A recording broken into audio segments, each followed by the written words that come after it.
Yes, we are back. A Monday edition of Game Night on 97.3 ESPN FM and the 97.3 ESPN mobile app powered by First Bank of Sea Isle City. Glad to have you guys on board the show today. Of course, talk about the busy weekend in sports, the NCAA tournament, Sixers, close game with the Suns, but they eventually lost the game.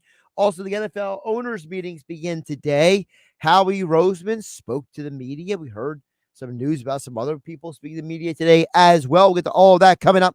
Chris Franklin from NJ.com. He's our Eagles beat writer. He's joined us, of course, in the past. We'll talk with him about the latest with this Eagles team. They signed a linebacker the weekend. How about that? I bet you didn't think they signed a linebacker. I know I didn't think so.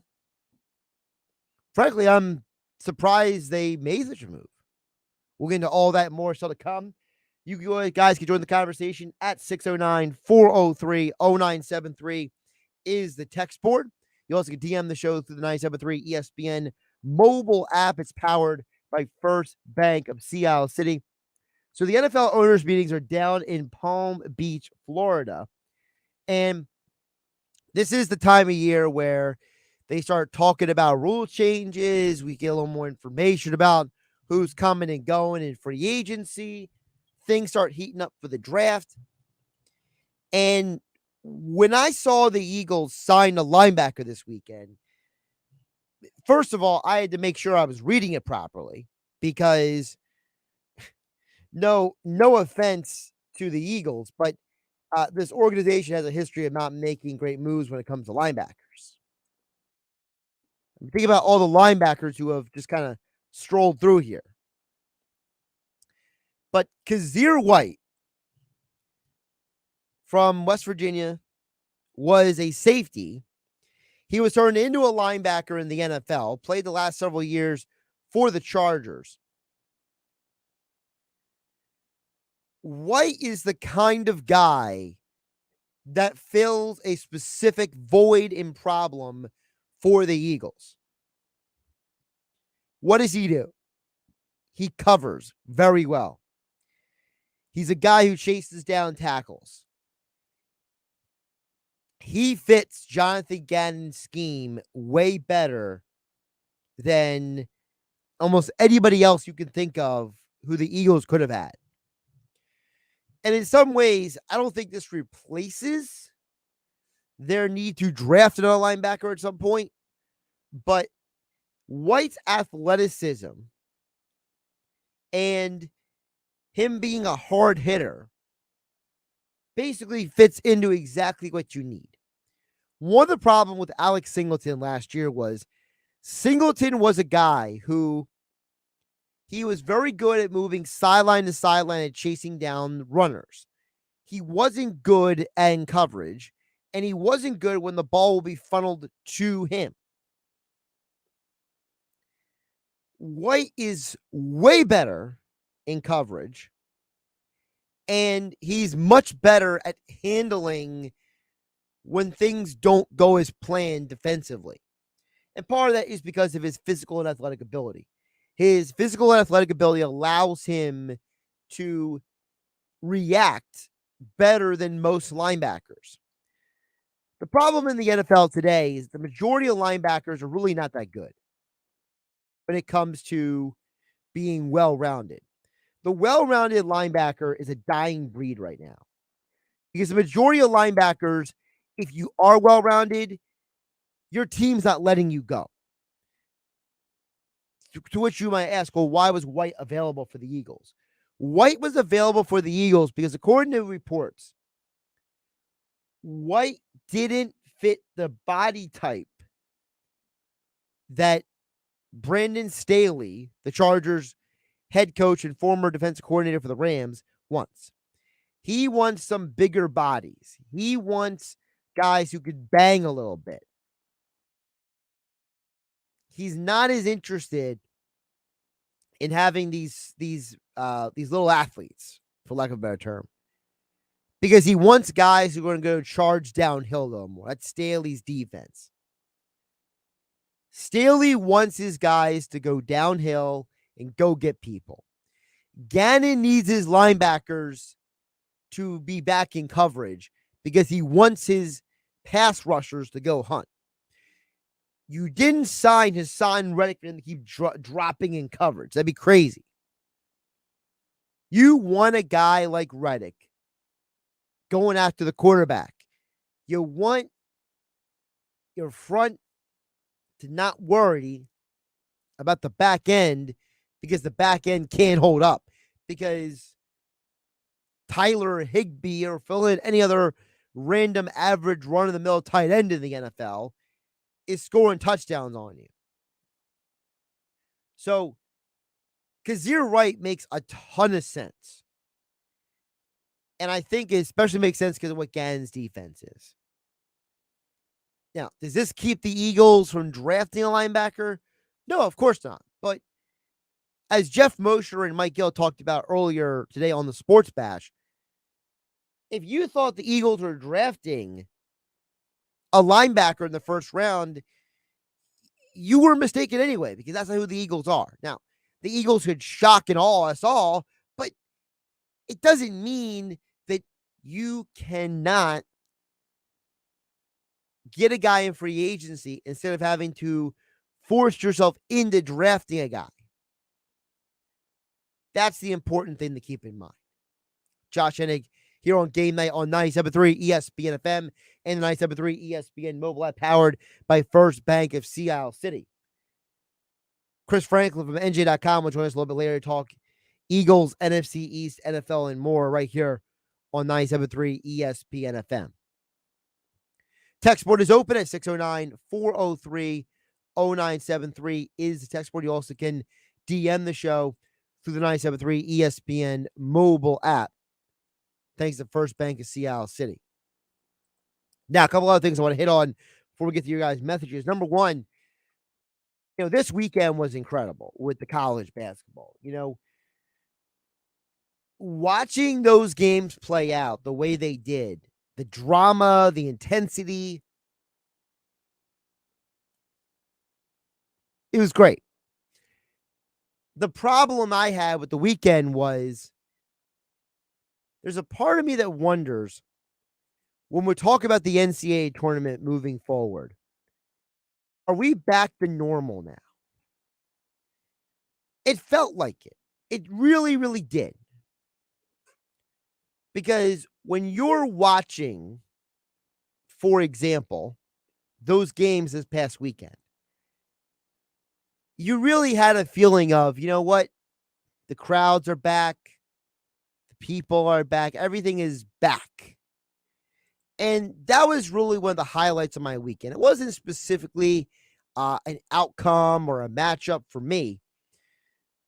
It was the fact that everything felt like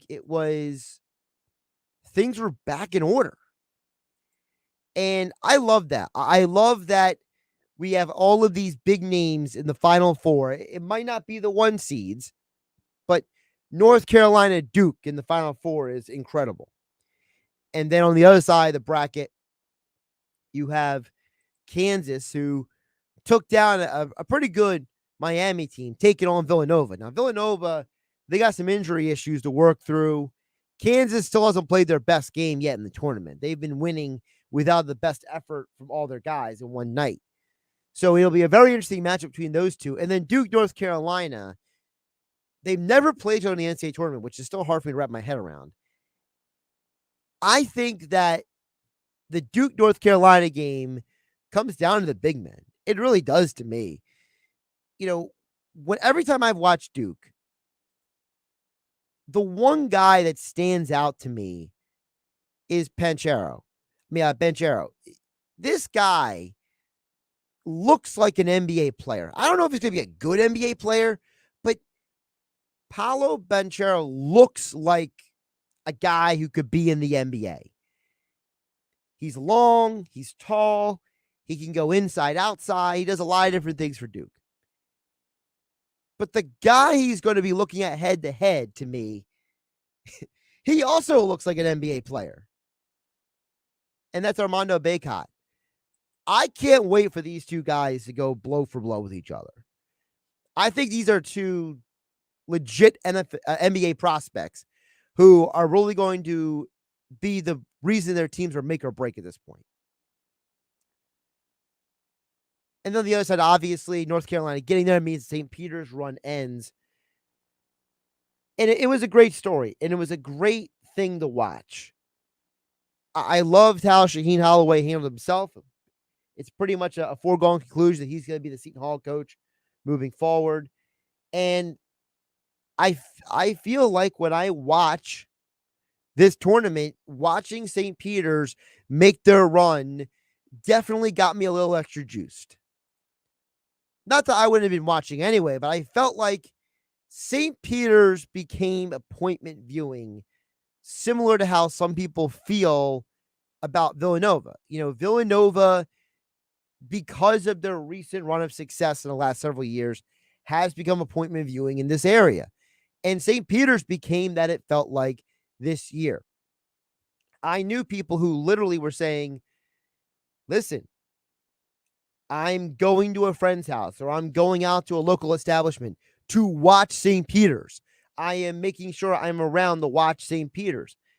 I thought it was very interesting that people took that tack, that people were literally that invested in this underdog. And I never thought St. Peter's was going to win the title, but once they beat Kentucky, I had a feeling that maybe they could maybe make a run, because Murray State wasn't exactly the greatest team in the world, and Purdue was big, but they were slow. So you had a feeling that, St. Peter's could keep it interesting. But North Carolina did a great job at exposing them. North Carolina said that we're not going to get, suckered into your style of basketball. We're going to assert ourselves on you because we have the better players, we have the better athletes, and we're going to show you. And North Carolina did a great job at playing defense themselves while also staying out of the traps of St. Peter's defense. So absolutely wild weekend for the tournament. Loved it. And now we got a Final Four that could theoretically be one of the best we've seen in a while. And it's not just because Duke, North Carolina is there, but because both Duke and North Carolina have real talent on the court. There have been times in the past where North Carolina has had some good players, but not great players, and Duke the same deal. And they weren't great teams. They just had some great players. I think both of these are legitimately really great teams. So, and then Kansas, like I said, we haven't seen Kansas' best version yet. So a lot to keep an eye on. And of course, you can hear all the tournament action right here on your home for the Eagles, Sixers, Flyers, and March Madness, 97.3 ESPN FM. Saturday being the Final Four and Monday night being the championship game. Before we hit the break, let's get a thought from you guys out there over on the text board at 609-403-0973. Of course, you can DM the show through 97.3 ESPN mobile app, powered by First Bank of Sea Isle City. Text coming in says, Josh, would you take Derek Stingley if he was there for the Eagles at 15 or 16, considering Sauce Gardner will probably be gone? I got to admit, I'm conflicted on Stingley. I don't know if Stingley is as good as people think he is, honestly. I'm very curious why this guy has regressed in the years since his burst on the scene early at LSU. It feels like between the injuries and the play of LSU, he has been a lost man. He has not been an impact player anymore. And I don't know if he is still injured. I don't know if the injuries took away something from his game. I don't know if he's playing and he's lacking motivation. I'm a little wary of Stingley. And I'm not 100% sure if he's going to be a first-round pick. But I have a lot of questions about his talent and his durability and his mindset. I'm not saying it'd be a bad pick for the Eagles, but I'm wary of him. To me, I know what Ahmad Sauce Gardner is. I saw a bunch of him. I know what he's capable of. But I felt like when I saw Stingley, it was a Jekyll and Hyde situation. Some days he was really good, and other days he got ripped apart. That Florida versus LSU game last year, I mean, he got exposed really badly by a Florida offense that is not exactly elite. So I look at Stingley and I have questions. We'll talk more Eagles and NFL coming up next. Chris Franklin from NJ.com joins us right here on 97.3 ESPN FM and the 97.3 ESPN mobile app, powered by First Bank of Seattle City. I'm Josh Hennig, and this is Game Night. Drive to the rim, so good. It's the Final Four on 97.3 ESPN. Experience the madness of the NCAA tournament only on 97.3 ESPN. All the buzzer beaters. For the win! All the upsets and all the big moments. March Madness on 97.3 ESPN. Brought to you by Resorts Casino Hotel, home to DraftKings Sportsbook. Visit resortsac.com. With GMF financing, approved credit excludes Corvette. It's time for March markdowns at Bennett Chevrolet. All month long, Bennett's paying a minimum $8,000 for any trade. No joke. You'll get at least $8,000 for any old rundown rot box. Just get it here for a minimum $8,000 towards any pre-owned vehicle in stock. But this special offer is only during March markdowns. Got a good trade? Bring it to Bennett. Hey, if we're paying a minimum $8,000 for junk, imagine how much more you'll get for a good quality trade. Looking for new? There's no beating Bennett. Because unlike other dealers, we're not selling over factory sticker. And there's 0% available financing. Plus, if you're stuck in a lease, bring it to Bennett. We can get you out early. Any make, any model. And remember, Bennett will buy yours even if you don't buy ours. Bring it in for a quick quote. No pressure or obligation. Just pure Bennett bliss. Because our non-commissioned sales staff is paid on your satisfaction, not how much you spend. Find new roads at Bennett Chevy, Egg Harbor Township, and BennettChevy.com. Mrs. Fogelman, ready to hustle for that muscle. Membership numbers at Sly's Gym have been racking up. 22 people have signed up for 6 a.m. buns of steel. Now he needs more certified trainers to do all the heavy lifting. I'm going to have to bulk up my staff. Indeed can help him hire great people fast. I need Indeed. Indeed you do. Our hiring platform instantly connects you with quality candidates whose resumes on Indeed match your job description. Visit Indeed.com/credit and get $75 towards your first sponsored job. Terms and conditions apply. How do you make the most of your land? If you ask the Wrens, who run with us on a John Deere mower, they tell you, I mow first, then I do all the trimming. But the Hubbards, who work behind the wheel of a John Deere compact tractor, would say, if it's something you want, just go after it and try it. Then there's the Mosers, who may mention from the seat of their John Deere Gator UTV. You can't be all work and not play. There are millions of ways to make the most of your land. Learn how to make the most of yours at Deere.com. Nothing runs like a Deere. O'Reilly. Right now at O'Reilly Auto Parts, get up to a $15 gift card after a mail-in rebate when you purchase select Superstart batteries. With the power, performance, and reliability your vehicle demands, Superstart batteries are designed for lasting performance and consistent starts. Turn the key with confidence. Superstart batteries only at O'Reilly Auto Parts. O'Reilly Auto Parts. Finding great candidates to hire can be like, well, trying to find a needle in a haystack. Sure, you can post your job to some job board, but then all you can do is hope the right person comes along, which is why you should try ZipRecruiter for free at ZipRecruiter.com/offer. ZipRecruiter doesn't depend on candidates finding you. It finds them for you. Its powerful technology identifies people with the right experience and actively invites them to apply to your job. You get qualified candidates fast. So while other companies might deliver a lot of hay, ZipRecruiter finds you what you're looking for. The needle in the haystack. See why 4 out of 5 employers who post a job on ZipRecruiter get a quality candidate within the first day. ZipRecruiter, the smartest way to hire. And right now, you can try ZipRecruiter for free. That's right, free at ZipRecruiter.com/offer. That's ZipRecruiter.com/offer. ZipRecruiter.com/offer.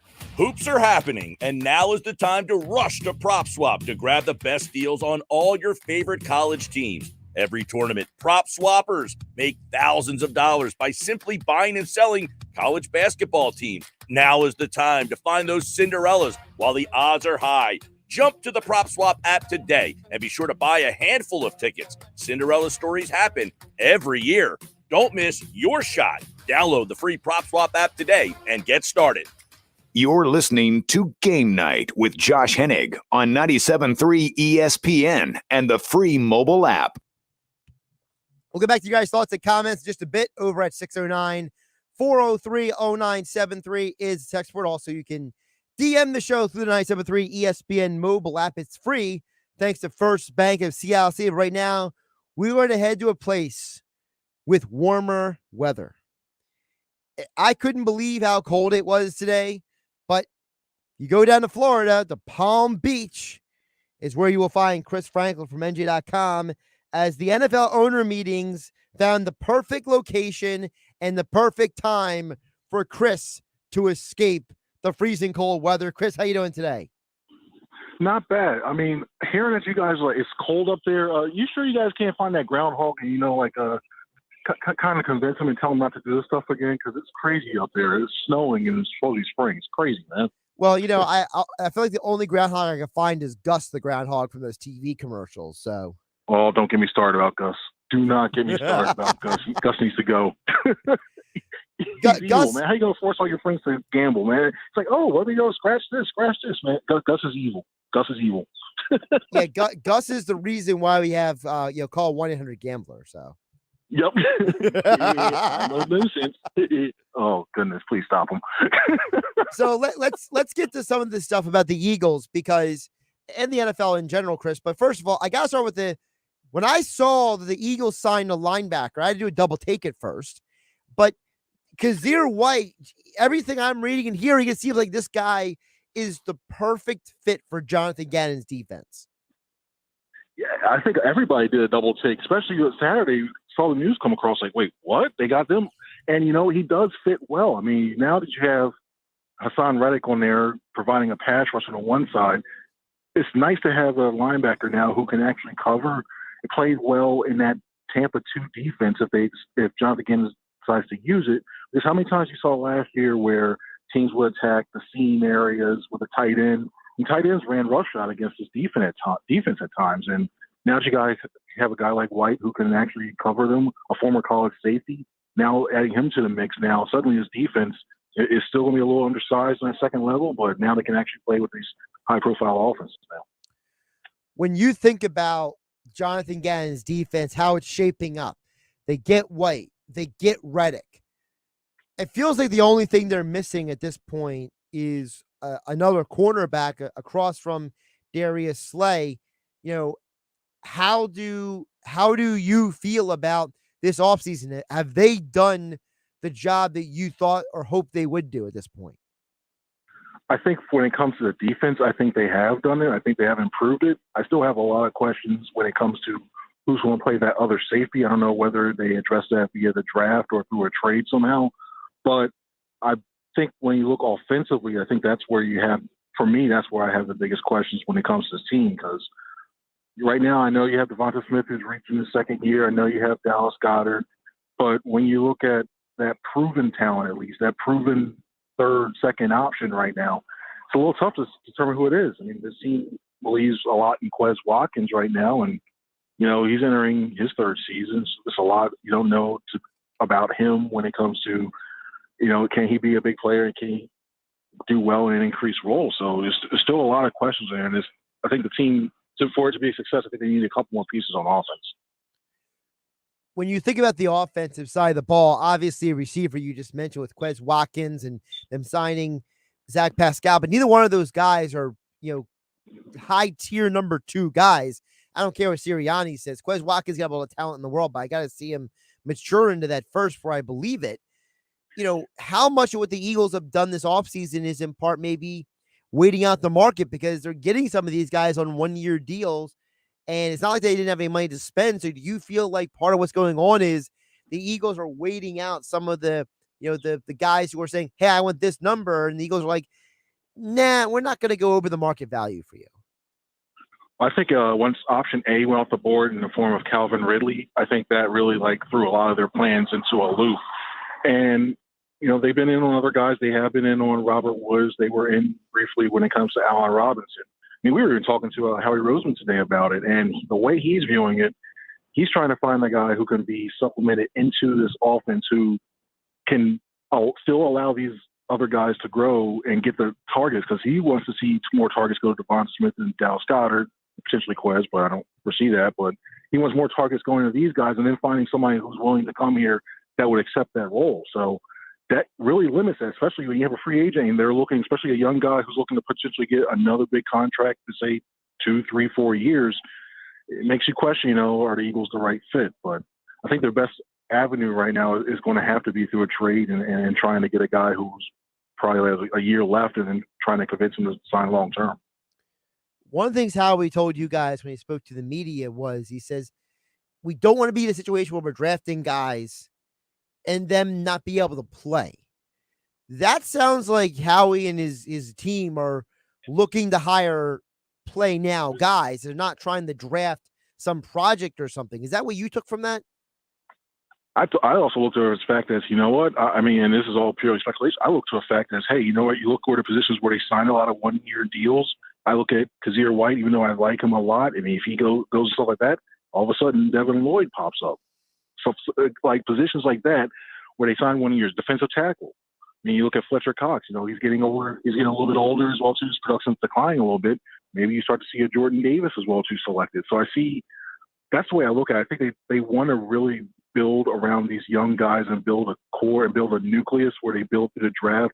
And then I think about a year or two down the line, once they see where they still have holes, then go sign those big free agents and then make a serious run for a Super Bowl. Chris Franklin from NJ.com joining us here on Game Night on 97.3 ESPN FM. You can follow him on Twitter at C Franklin News for all of his Eagles coverage over at NJ.com. Check it out.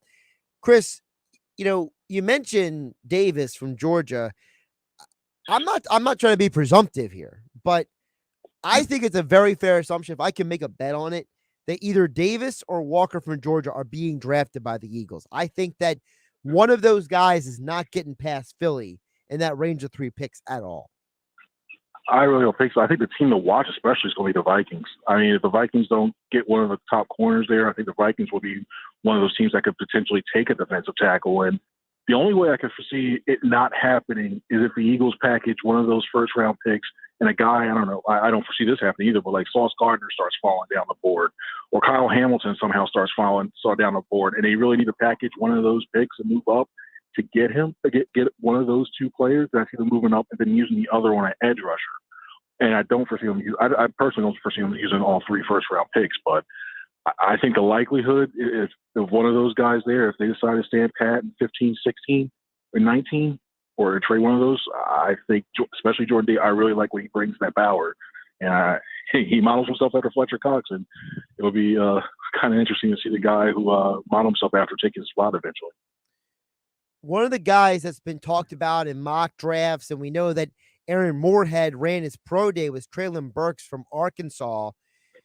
Is that a guy, in your opinion, that makes sense if the Eagles were to pick him in the first round? Yeah, especially if they aren't able to go through and trade for one of these guys. Like if they're not able to trade for another veteran receiver, at that point you might as well add a young guy to throw into the mix. And I think Burks, when you look at his sheer physical size, I think what you can look at the big play potential that he brings to this offense, which is sorely lacking, which I think they thought Jalen Reagor would have been that guy. I think he would be a good fit for there. Now, the thing's going to be, you're going to have patience with him because, rookie wide receivers, I know Justin Jefferson bucked the train. He was the outlier of that. But when you look at rookie wide receivers, it takes some time for them to adjust and be like the 1,100, 1,200, 1,300-yard guys. So I wouldn't be adverse of it. It's the team would have to have some patience for him, let him grow within this offense. Burks is interesting to me, Chris, because when I look around the NFL right now as general principle, it feels like almost every receiver is one of two things. There are either these 6'2", 6'3" freak athletes, or they're all these like 5'10", 5'11" explosive speedsters. There's not much of an in-between at this point. You see what's going on in Miami. I mean, they're just loading up on just, explosive speedsters. You look at a guy like Deebo Samuel, what he's doing with the 49ers. It feels like the NFL is making a move in a certain direction at the receiver position. Especially with those speedy slot guys too, because when you run those quick outs and those rocket screens, what you have there is basically an extension of a zone. It's like a zone run play. So you just get the ball out quickly, a high percentage throw for the quarterback to get it out to those guys and run. I think you'll be able to do that. And I think especially with this draft, I think this is, when it comes to wide receivers, a very, very deep talent, a deep draft when it comes to wide receiver talent. I wouldn't be surprised. Like guys, I think in any other year, if it was slow, I think some of these guys you'll see like I probably say Sky Moore. I think he's not getting a lot of play out of Western Michigan. I think he's not getting a lot of play right now. He's a guy, personally, I think has first-round talent that the team's going to be able to scoop up in the second round. Calvin Austin III. I think he's another good guy. We were talking about those smaller, fast slot guys. He's another guy who I think is going to have a really good career and who can do stuff. Not saying he's on a Jalen Waddle level, but to give you something similar and can do a lot of big things down the field. So even if the Eagles don't select one with one of those three first-round picks, I still think they can use a second, even potentially in an early third. They can get a quality wide receiver in this draft. Something else that the Eagles were very emphatic on today was their commitment to Jalen Hurts, and I bring it up not because people like you and me don't know this, Chris. I bring it up because there are still people who are either Eagle fans or fans of other teams who don't understand that just because some blowhard on a radio station says that Jalen Hurts stinks doesn't mean that Jalen Hurts actually stinks. And from everything I'm seeing, the Eagles are like, look, we can't find a guy right now better than this guy to be our quarterback. And there's a lot worse options that we can have. And looking around the NFL, I mean, Drew Lock's in Seattle, Davis Mills is in Houston, Baker Mayfield can't find a home. The Steelers just signed Mr. Trubisky, for goodness sake. Like, Jalen Hurts is actually a pretty good option at quarterback considering the landscape of the NFL, especially in an NFC East where Washington settled for Carson Wentz and the Giants try to tell us how smart Daniel Jones is. Well, and especially I think it's going to be key, too, because he's going to be in the same system that for those consecutive years for the first time. I think since going back to high school, which is really tough for a guy to be good. So when I see the Jalen Hurts, I understand why. I mean, don't get me wrong. I can understand why people are looking at completions percentage and say, "Hey, it's not Justin Herbert level. What's going on here?" But I think, and I know everybody talks about these handles, but I think when you look at the raw tools that he has, I know his arm strength gets criticized a lot. You've seen a lot of that stuff is mechanics, and that's being worked out because when they really focused on it, he started getting the stuff out, and that deep ball he was throwing a little bit better. He straightened it out a little bit more, and all of a sudden he added about a couple more yards to it, and he's developing some good touch to it. So I see the tools there. I think that Hurts deserves at least 2022, that one more chance. If it doesn't work out, if he regresses in some way, or he stays the same, then I think that's the time to go get a quarterback. The Eagles it's going to be tough to get Russell Wilson here to begin with. When you look at what Russell Wilson does, he wanted to stay on the West Coast. So that you were tough that. The Deshaun Watson stuff, there may have been some truth to that rumor about him not wanting to basically stop up in Hurts' development, and they didn't want to do that to him. There's some truth to that. But also, I think when you look at overall, if you want to go to a place that had more talent on the outside, I think Cleveland provided opportunity. Now, $230 million guaranteed definitely helps you out with that. So I think that's where it came there. But when you look overall at the other options, I think you might as well roll the dice with Hurts, hope he develops into an even better thing, and then worst comes to worst, if it actually do get, say, I don't know, another quarterback decides he gets on the market that's one of the top three, Justin Herbert or something like that, says, I don't want to play in Los Angeles anymore, which I haven't heard that, but just say it happens. Right. Now all of a sudden you got a chip to use next year. So I think that's the way to go in there. Yeah, and the other thing is, you mentioned the fact that he's going to be the second year in the offense. Sirianni, and I'm not saying there's a lot of pressure on him, but I think there is some pressure on him to show that last year wasn't a fluke. This is a city where historically the coach who makes the postseason the first year doesn't have a great rest of the career. Chip Kelly, remember him. Ray Rhodes, we remember him in Philadelphia. Rich Kotite, we saw all that fell apart. The coach who goes to the playoffs early on doesn't have a good history. It's the coach who had the horrible first year, like Doug Peterson and Andy Reid, who had all the success in the last 40 years. So to me, there's some pressure on Sirianni to get this right in the next year. And I think part of that is having continuity. It's funny you brought those two names up because I actually talked to him for a story for tomorrow. I talked to both Peterson and Reid today because the AFC coaches were available to us. And the main thing the both takeaways were they had to stick with a foundation and also manage with personnel. You had to build around your quarterback and address the defense. And it's eerie that fact that when you look at Andy Reid, he had that bad year, but they took the steps to work around and develop and shore up the defense and put weapons around Don McNabb. All of a sudden they make a divisional round and then, eventually the history they had there. When you look at what happened with Doug Peterson, 7-9 record, not too far from what would be equivalent to what Sirianni had in his first year. They went around, they started building stuff for defense. They added Chris Long, and they also they start building around Carson Wentz. Lo and behold, they win the Super Bowl the following year, even though Nick Foles was the one that was in the final game. So there's a lot of eerie similarities when it comes to that, and I think the Eagles have to do that. They already addressed the defensive part. Now you just got to build around Hurts, and hopefully for Sirianni's sake, he bucks a trend for his mentor, because it's eerie how he and Frank Reich went together, because Frank Reich struggled early on in his rookie year as a head coach.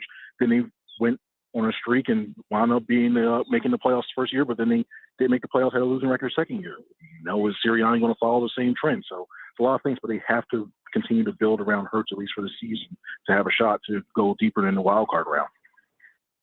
Chris Franklin from NJ.com joining us here on Game Night on 97.3 ESPN FM. You can follow him on Twitter at Chris Franklin. Well, C Franklin News is the Twitter account, but you can check out all of his work over at NJ.com. Chris, furthering that point, looking at the NFC East, to me, the Eagles shouldn't sit on their hands, because I think the Cowboys got worse. I don't know what the Giants are going to be, because their quarterback is still Daniel Jones, and I don't know how good the Giants will be going into this season. And surprisingly, I don't, trust Carson Wentz in Washington. I always believed that Washington was maybe a quarterback away, and going from Taylor Heineke to Wentz is not exactly the greatest jump. So is it possible that the Eagles, if they play their cards right, could actually win the division? I think it's possible. I still look at the Cowboys finishing first in this division. I know they lost a lot of pieces. I know there's a lot of question marks around them. They lost Amari Cooper and some other players, but I still look at them right now. If the season were to start today, I still look at them as number one. I think the Eagles can finish the game behind them. I can foresee that things go the right way.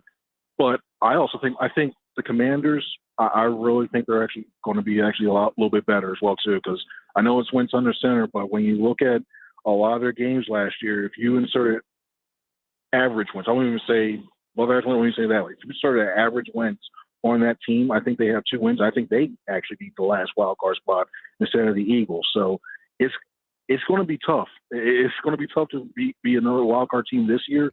I think the NFC is really wide open, especially this division. So the Giants, I think they're Daniel Jones and that organization is still a little dumpster fire right now. But everything else, I think right now the Eagles are going to be in the dogfight with the Cowboys and the Commanders. Very interesting. Chris Franklin, give him a follow on Twitter at C Franklin News. Now, before I let you go, I got to know yes, you cover the Eagles, but I know you're aware of the Sixers, so I'm going to put this out there for you. Which is more likely to happen? The Eagles win the division in 2022, or the 76ers reach the NBA Finals in 2022? That's a good one. I would actually say, putting together, I'd probably say Sixers make it the NBA Finals, because it depends. Everything's about matchups. As long as they keep continuing to avoid the Nets until possibly the Eastern Conference Finals, I think it's all right. And then I think even then, if they finish with a higher seed, I think home court takes over, and I think they win that out. So I think overall, the Sixers will have a better shot. Now, Doc's going to have to learn how to shorten his bench a little bit or get some things with there, but you got to take the Doc factor out of it. You can't have a 3-1 lead in any series. But I think overall, I really, truly think the Sixers would make the Eastern Conference Finals. Very interesting. Sorry, the NBA Finals. Wow. No. Well, they got to reach the Eastern Conference Finals first. They haven't done that since Iverson anyway. So, so true. Oh, man. It's the Dikembe Mutombo still around. Maybe he can go ahead and play a little, it would be a better backup center, because right now, when it comes to these backups right now, man, they got some work to do. DeAndre Jordan definitely is not it. Listen, Chris, I said a couple of weeks ago when they signed Willie Cauley-Stein and DeAndre Jordan, my initial question was, did the Sixers just not plan well enough after they made the Harden trade? It's almost like they made the Harden trade and they just started celebrating. They forgot that they had 2 hours left to the deadline. They could have maybe gotten somebody else. Yeah, and that was the biggest thing. I asked Doc that, like, I asked Doc and I asked Maury. Maury held off, and I see why, because he was still in the process of negotiating some of those deals. But when you look at it now, they gave away their depth when it came to the big mans. And we all know, I know Joel's been doing well this season in the fact that he hasn't missed significant time, but we all know about his history. No longer, you're tempting fate if you don't have a good backup player. I thought Drummond was it. That was just rough. When they had to give up Drummond, they left themselves a big hole right now, and that's going to be the biggest question. One of the biggest questions heading to the playoffs. Yeah, I just didn't think anybody thought that Drummond was going to try to pull a Tyreek Hill on a breakaway on a dunk, though. That was nuts the other day. Oh man, who would have thought of all players? I had questions about him coming in. I actually wanted Dwight Howard to come back. I thought he played well for the role that he was given.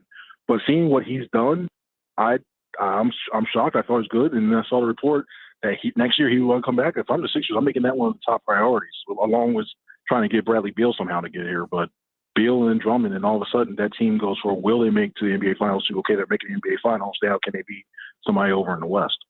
Hey, man, they could have traded for Dwight Howard at the deadline. You're telling me the Lakers wouldn't have given up Howard for something?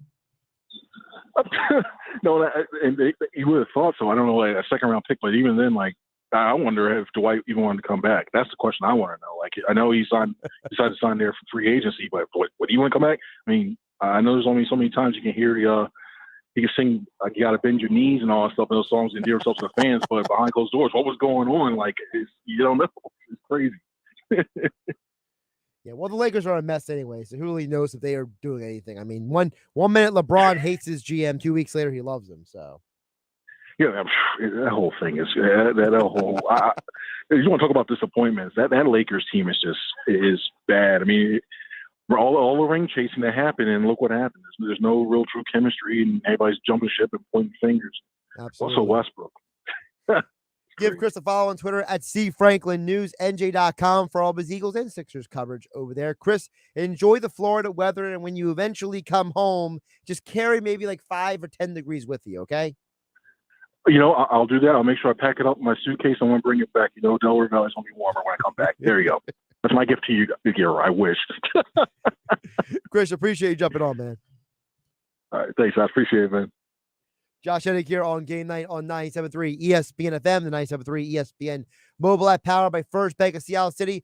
We'll get back to you guys' thoughts and comments on the other side. Text board is 609-403-0973. And, of course, you can DM the show through the 97.3 ESPN mobile app. It's free thanks to First Bank of Seattle City. It's Sixers basketball tomorrow on 97.3 ESPN with the voice of the 76ers, Tom McGinnis, calling all the exciting play-by-play action. On the drive of the lane, close it up, left-hand shot. It's good. Into the lane, Harden scores it. The Sixers host the Milwaukee Bucks. Coverage begins at 7 p.m. Philadelphia 76ers basketball on your radio home of the Sixers in South Jersey, 97.3 ESPN. Why is it that every March, everyone's either a basketball bracketologist expert or 100% Irish? Not that there's anything wrong with the two. All you need to know this March is at Matt Blatt Kia in Egg Harbor Township or Toms River. If you have a job clearing $350 per week, you could be approved with $0 down, 0.9% financing for 60 months, or $1,000 cash back at Matt Blatt Kia on every clearly marked new Kia in stock. Stuck in a loan or lease? Matt Blatt Kia wants to get you released. So bring any trade to Matt Blatt Kia, even if you owe thousands more than it's worth. And don't forget, you can't make a mistake with our 4-day love it or leave it return policy. Gotta be a Matt Blatt Kia. Offers with approved tier 1 or 2 credit through Kia Motors Finance. Not all will qualify. $1,705 for $1,000 for 60 months. $1,000 off all 2022 stickers. Go to mattblattkianj.com for complete details. Expires 4/6/2022. Matt Blatt Kia, 6211 on the Black Horse Pike,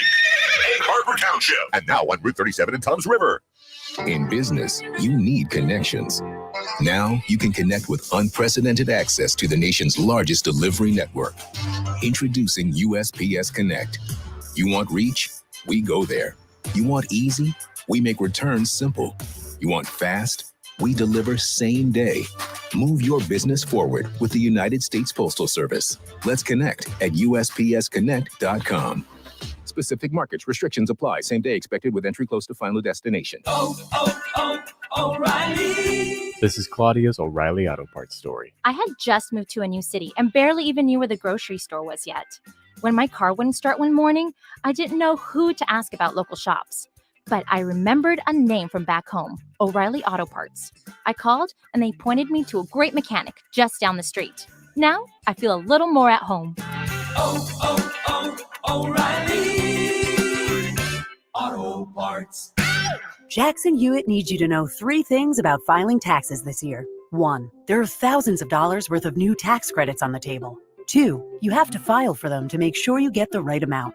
3, a Jackson Hewitt Tax Pro will help track down every credit you deserve. Tax credits for being a parent, taking care of a parent, going to school, and so much more. You don't want to miss out on thousands. Jackson Hewitt knows that. Discover thousands in tax credits and get your biggest refund guaranteed. Learn more at jacksonhewitt.com. DQ presents.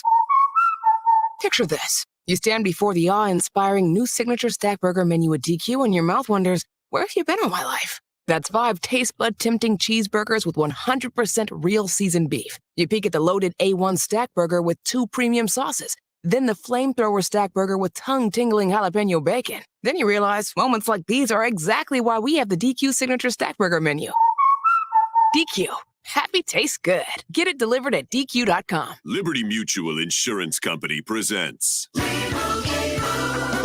And Doug. Don't you just love the smell of old books?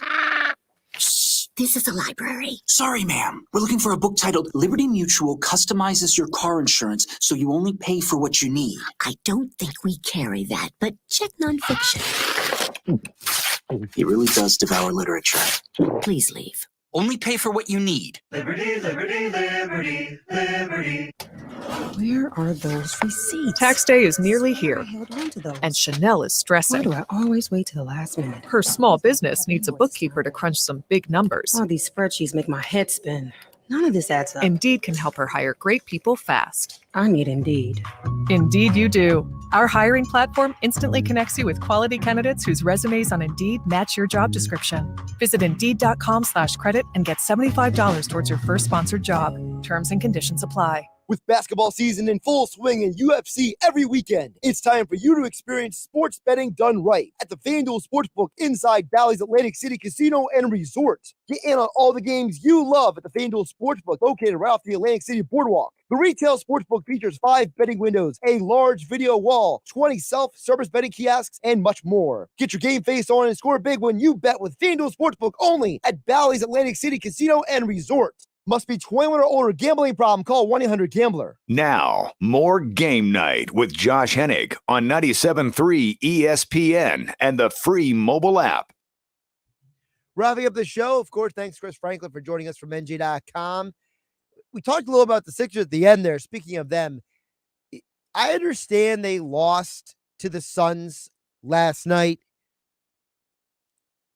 but I got to say, I don't believe in moral victories, but I'm also a realist.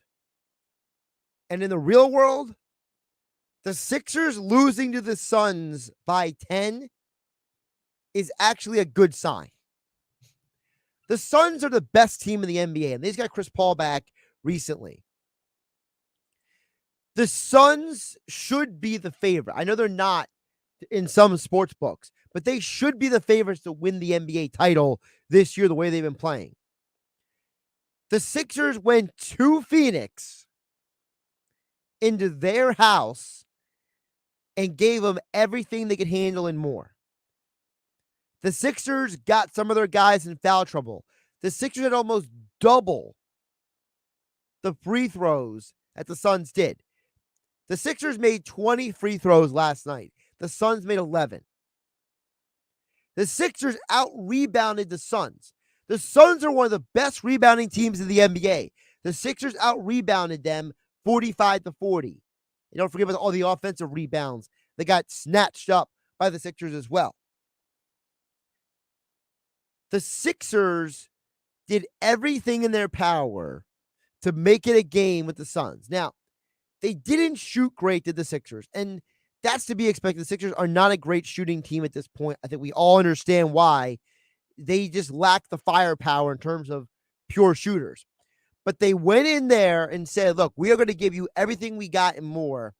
And they made the Suns work for that win. They made the Suns earn that win last night. And I understand 1 point the Sixers had a 15-point lead. Again, I understand all these things. And I know that there are some people out there, no matter what I say, they're going to not like last night's game. I'm not saying you have to like losing, but I'm saying that considering what the 76ers have done in the last several days, the way they have bounced back from that embarrassing loss to the Raptors, a game they should have won, they could have won, they didn't win. What did they do after the Raptors loss? They beat Miami without Embiid and Harden. They went to Los Angeles and won a shootout with a scrappy Lakers team. They just gave a knockout punch to the Clippers late on Friday night for those of us on the East Coast. And now the third game of their road trip, they go to Phoenix, they give them everything they got, and they only lost by 10. I think this Sixers team is finally rounding in the form a little bit. I think it's a huge positive what we saw last night because, like I said, to me, the Suns should be the favorites to win the NBA title. And now the Sixers moving forward, here's their schedule.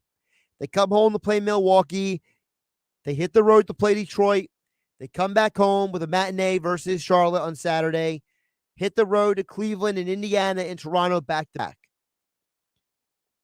Then they come home for a double dip at home versus the Pacers and the Pistons again.